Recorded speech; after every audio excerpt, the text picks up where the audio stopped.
ఇప్పుడు ఒక మగవాడు ఎలా రియాక్ట్ అవుతాడని నువ్వు చచ్చిపో అని అంటాడా? కన్సర్న్ చూపిస్తారు కదా. సో ఇదంతా ఫ్యామిలీ హనీ ట్రాప్ అని ఇప్పుడు వస్తుంది కదా. వీళ్ళు బాగా ఉన్న వాళ్ళని చూసుకొని వాళ్ళతో అనుభవించాల్సిందంతా అనుభవించి క్యాష్ పరంగా అయినా కానివ్వండి, గోల్డ్ పరంగా అయినా కానివ్వండి, నా దగ్గర అవి కూడా ప్రూఫ్స్ ఉన్నాయి. ఏవైతే గోల్డ్ క్యాష్ ఇవన్నీ నా దగ్గర ఉన్నాయి, ప్రూఫ్స్ ఉన్నాయి.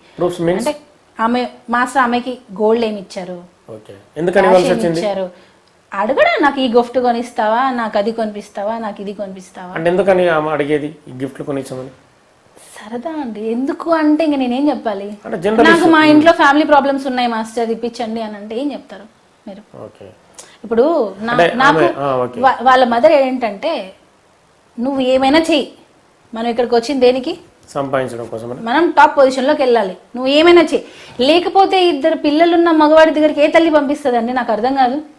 నేను ఇది చాలా ఆవేదనతో చెప్తున్నా. ఇప్పుడు ఏ అమ్మ పెళ్ళైన మగాడి దగ్గరికి పంపిస్తుంది? మీకు తెలుసా? అసలు నేను నిజంగా చెప్తున్నా, నాకైతే ఆ రోజు నేను ఇంకా కొట్టకుండా ఇంకేమైనా చేసి రావాల్సి ఉండేది. అంటే ఇలాంటి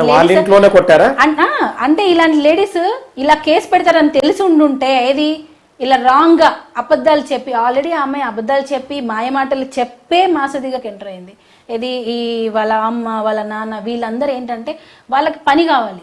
మీరు ఏమైనా చచ్చిపోండి, మీరు చచ్చిపోతున్నా నాకు మీ దగ్గర పని కావాలి, నేను మీతోనే ఉంటా. ఇది వాళ్ళ కండిషన్ ఇది. వాళ్ళ హస్బెండ్ అమ్మాయితో అంటే ఎక్స్ట్రీమ్ ఇష్యూ వచ్చినప్పుడు మీరు వాళ్ళ ఇంట్లోకి వెళ్ళి ఆమెను కొట్టి ఉంటారు కదా. ఎక్స్ట్రీమ్ కాదండి, నేను సూసైడ్ అటెంప్ట్ చేశాను నేను.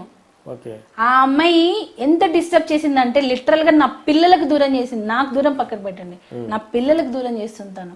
ఆ ఫ్రస్ట్రేషన్ తో ఇక్కడ ఒక చిన్న విషయం ఏమైపోయిందంటే, ఇక్కడ తను నా దగ్గర ఒక మాట, నా హస్బెండ్ దగ్గర ఒక మాట. నేనేమనుకుంటాను, నా దగ్గర వదినా అని పిలిచినప్పుడు నేనేమనుకుంటాను, అసలు తనని అనుమానిస్తానా నేను? కానీ నువ్వు అక్కడ వెళ్ళి మాత్రం నువ్వు లేకపోతే నేను చచ్చిపోతాను, నాకు నువ్వే దిక్కు అని మాట్లాడుతున్నావు. నేను దాన్ని ఎలా డైజెస్ట్ చేసుకోవాలి? ఈ డబల్ గేమ్ నాకు తెలిసినప్పుడే నేను వాళ్ళ ఇంటికి వెళ్ళి అడిగా. అది కూడా పీక్ స్టేజ్ లో. తనకి మల్టిపుల్ టైమ్స్ కాల్ చేయడం జరిగింది, నో రెస్పాన్స్. భయం. తెలిస్తే నన్ను ఇంకేమైనా చేసేస్తుంది, మాట్లాడలేకపోయింది. అస్సలు నా ఎదురుగా మాట్లాడదు. ఎందుకనంటే నేను ఏదున్నా కరెక్ట్ మాట్లాడతాను, నేను ఏదున్నా కరెక్ట్ స్టాండ్ తీసుకుంటా. ఇది తప్పంటే తప్పు, లేదంటే లేదు. ఎక్కడ అమ్మాయిని తీసేస్తాను అని నా వెనకలా చేసింది తను ఇదంతా. అప్పుడు నేను ఇంకా అవుట్ బస్ట్ అయిపోయి ఈ విషయం ఇక్కడ ఫుల్ స్టాప్ పెట్టాలి అని చెప్పి నేను వాళ్ళ ఇంటికి వెళ్ళి ఆ అమ్మాయిని అడగడం జరిగింది. ఆ అమ్మాయి మా ఆయనకు దగ్గరగా రావడం చూసి నేను అసలు దగ్గరగా రావడం కూడా నేను ఓర్చుకోలేదు. అలాంటివి నేనే అమ్మాయిని పంపిస్తున్నా అని చెప్పి వేశారు. ఆ దగ్గరగా రావడంతో నేను ఆ అమ్మాయిని నువ్వు దూరం జరుగుగానంటే తను నేను ఇక్కడే ఉంటా అన్నట్టుగా ఉంటే అప్పుడు నేను కొట్టడానికి వెళ్ళాను. మేము వెళ్ళాము అమ్మాయికి సంజాయించడం కోసం, సంజాయించడం కోసం. అప్పుడు కూడా ఆ అమ్మాయి ఏమని తెలుసా, నా దగ్గర వీడియో ఉంది, మా ఇద్దరి మధ్య ఏం లేదు, మా ఇద్దరి మధ్య ఏమీ లేదు, ఎందుకు ఉండాలి మా ఇద్దరి మధ్య? మరి మా ఇద్దరి మధ్య ఏం లేదు అని అంటున్నావు, మళ్ళీ 16 సంవత్సరాల నుంచి నన్ను హెరాస్మెంట్ చేస్తారు అంటున్నావు. మా ఆయనతో ఏమో పెళ్లి చేసుకుంటా అని అంటది, నాతో ఏమో ఏం లేదంటది, వదినా అంటది. ఇదంతా అమ్మాయి మెంటాలిటీ అర్థం కావట్లేదు అండి. తన కెరియర్ కోసం తను ఏమైనా చేస్తుంది. వాళ్ళ మమ్మీ ముఖ్యంగా సైకోస్, ఇద్దరు సైకోస్. నిజంగా ఎవరి లైఫ్ లోకి వచ్చిన వాళ్ళిద్దరు ఎవరైతే ఇప్పుడు ఆ అమ్మాయికి లైఫ్ ఇస్తున్నారో వాళ్ళు ఇక్కడ వచ్చి కూర్చుంటారు, వాళ్ళ ఫ్యామిలీస్ ఇక్కడ వచ్చి కూర్చుంటాయి. ఎవరైనా కానీ, ఎంత పెద్ద స్టార్ అయినా కానివ్వండి, ఆ అమ్మాయికి ఇప్పుడు ఏదైతే ఇంటికి వెళ్ళి నేను కొట్టడానికి ప్రయత్నం చేశా అన్నారు చూసారా, రేపు వాళ్ళే వెళ్తారు. మేబీ వాళ్ళు ఉన్న పొజిషన్కి వాళ్ళు రాకపోవచ్చు, వేరే వాళ్ళ ద్వారా అమ్మాయిని బ్లాక్మెయిల్ అయినా చేస్తారు. చూడండి, నువ్వు ఎందుకు వాళ్ళ దగ్గరికి వస్తున్నావు అని చెప్పి. అంటే ఈ సంభాషణ వాళ్ళ తండ్రి ముందే జరిగిందా? వాళ్ళ ఫాదర్ ఇక్కడ ఉండరండి, వాళ్ళు వదిలేసి వచ్చేసారు ఇక్కడికి. వాళ్ళ ఫాదర్ ఎప్పుడో ఒకసారి వస్తాడు.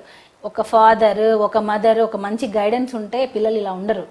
వాళ్ళ గైడెన్స్ సరిగా లేకనే పిల్లలు ఈరోజు ఇలా తయారవుతున్నారు. ముఖ్యంగా వాళ్ళ అమ్మ, వాళ్ళ నాన్న ఎక్కడో ఉంటాడు, అబద్ధాలు చెప్తారు వీళ్ళు. వాళ్ళ డాడీకి ఏం చెప్పరు.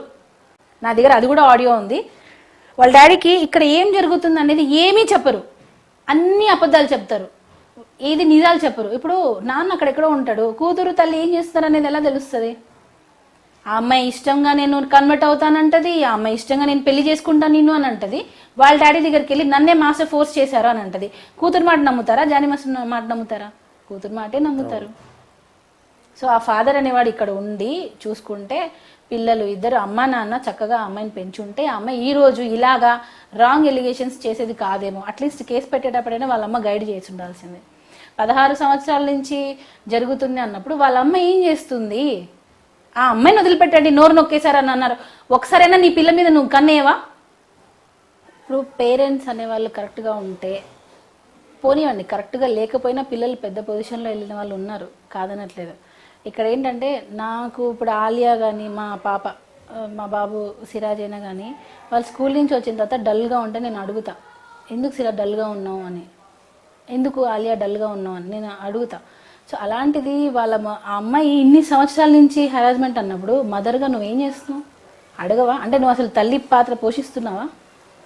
అంటే ఏంటి, ఒకటి నీకు తెలిసైనా ఉండాలి, లేదా ఇది అబద్ధమైనా ఉండాలి. సో తెలిసి నువ్వు నీ కూతుర్ని పంపిస్తున్నావు అంటే ఫస్ట్ నిన్ను జైల్లో వేయాలి. సో ఇప్పుడు జానీ మాస్టర్ది తప్పే అయితే వీళ్ళ అమ్మది కూడా తప్పే.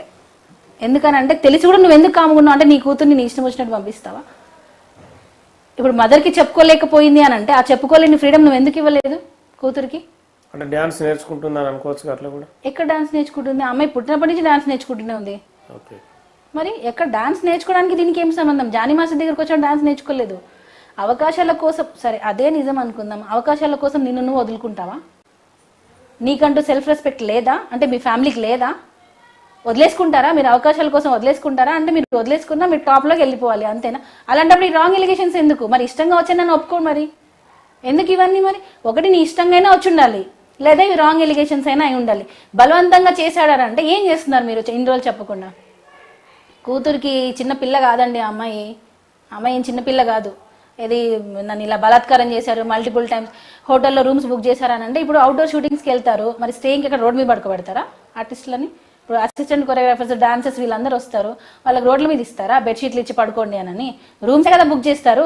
అప్పుడు రూమ్స్ బుక్ చేసినందుకు దానికే రూమ్ బుక్ చేశాడని చెప్తే ఏం చెప్పాలి? ఇంకా అలానే జరుగుతున్నాయి. ఇలా రూమ్ బుక్ చేశాడు అని అంటే దీని గురించి అని చెప్పేస్తున్నారు. దేనికి బుక్ చేశారు? వాళ్ళకి షెల్టర్ కావాలిగా, సాంగ్ జరిగినప్పుడు వాళ్ళకి షెల్టర్ ఇవ్వాలిగా. ఏదో ఒక హోటల్లో రూమ్స్ బుక్ చేస్తారు.